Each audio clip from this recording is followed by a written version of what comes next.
আগামী 15ই আগস্ট স্বাধীনতা দিবস উপলক্ষে দেশ জুড়ে ঘর ঘর তিরঙ্গা কর্মসূচির প্রস্তুতি তুঙ্গে। এরই অঙ্গ হিসেবে রবিবার 18 সূর্যমণি নগর বিধানসভা কেন্দ্রে বিধায়ক রামপ্রসাদ পালের উদ্যোগে এক বিশেষ কর্মসূচি পালিত হয়েছে। বিধানসভার প্রতিটি ঘরে জাতীয় পতাকা পৌঁছে দেওয়ার লক্ষ্য নিয়ে প্রায় 15,000 পতাকা বিতরণের কাজ শুরু হয়েছে। রবিবার আগরতলার আমতলী কমিউনিটি হলে আয়োজিত এক গুরুত্বপূর্ণ প্রস্তুতি সভায় বুথ সভাপতি, কাউন্সিলর ও শক্তি কেন্দ্রের প্রমুখদের হাতে আনুষ্ঠানিকভাবে এই পতাকাগুলি তুলে দেওয়া হয়।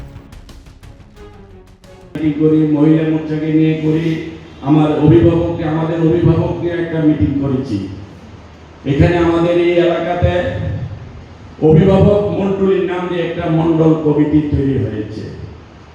প্রত্যেক পঞ্চায়েতে আমি সবাইকে বলছি, আমার যারা 3 ম্যান কমিটি আছো নিচের লেভেলে, তোমাদেরকে বলছি, এবং তোমরা কিন্তু বুথগুলি থেকে সতর্ক করতে হবে। আমি আবার বলছি, প্রধান বা কর্পোরেটর, যারা শক্তি কেন্দ্র ইনচার্জ, যারা পঞ্চায়েতের যারা প্রেসিডেন্ট তোমরা আছো ওয়ার্ডের, তোমরা প্রত্যেক বুথে গিয়ে প্রতি সপ্তাহে কোনো না কোনো এলাকায় গিয়ে মিটিং করতে হবে, কার্যকর্তাদেরকে নিয়ে আলোচনা বসতে হবে, তার রেজুলেশন খাতায় থাকতে হবে।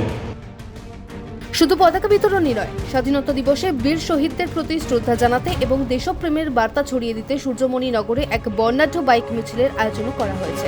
ভারতীয় জনতা যুব মোর্চার নেতৃত্বে জাতীয় পতাকায় সজ্জিত এই মিছিলটি সূর্যমণি নগরের বিভিন্ন এলাকা পরিক্রমা করে আগরতলা শহরে প্রবেশ করবে এবং পুনরায় বিধানসভায় ফিরে আসবে। বিধায়ক রামপ্রসাদ পাল এদিন জানান, স্বাধীনতার 79তম বর্ষ উদযাপনকে স্মরণীয় করে রাখতে এই জোড়া কর্মসূচির পরিকল্পনা করা হয়েছে। ত্রিপুরা থেকে দেবাশিস ঘোষের রিপোর্ট, সিএন ত্রিপুরা।